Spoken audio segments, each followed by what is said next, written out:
தலைமையில் இன்னைக்கு நாகர்கோயில்ல ஒரு கூட்டத்தில் பேசுறார். ஏதோ நான் முதலமைச்சர் திண்ணையில் படுத்து கிடந்தோம் கண்டுபிடிச்சிட்டார் இவர். திரு ஸ்டாலின் அவர்களே, எப்பொழுது பார்த்தாலும் நீங்கள் பேசுவது நான் முத்துவேல் கருணாநிதியுடைய மகன் என்கிறார். முத்துவேல் கருணாநிதி திருட்டு ரயில் வந்தார்.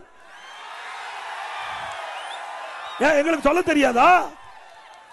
நான் வடக்க வேணும். ஒரு முதலமைச்சர் இருக்கிறீங்க, ஒரு கட்சிக்கு தலைவராக இருக்கிறீங்க, பொறுப்போட பேச வேணும். பொறுப்பு தவறி பேசினா எங்க தொண்டம் கூட பொறுத்து கொள்ள முடியாது. ஸ்டாலின் அவர்களே, திருட்டு ரயில் ஏறி வந்தவர்களுக்கு உங்களுக்கு இவ்வளவு யதார்த்தம்னா, ஒரு விவசாய குடும்பத்தில் பிறந்து உழைத்து உழைப்பால் வந்தவனுக்கு எவ்வளவு நாள் இருக்கு? வாயு நாக்கு இருக்குன்னா எது வேணாலும் பேசிடலாமா? ஏன் எங்களுக்கு பேச தெரியாதா? எங்களுக்கு நாக்கு இல்லையா? திரு ஸ்டாலின் அவர்களே, நாவடக்கம் தேவை. உங்க கட்சி துணை பொதுச்செயலாளர் திரு ராசாவை தட்டி கேட்க தெம்பு திராணி இல்லாத ஒரு முதலமைச்சர்.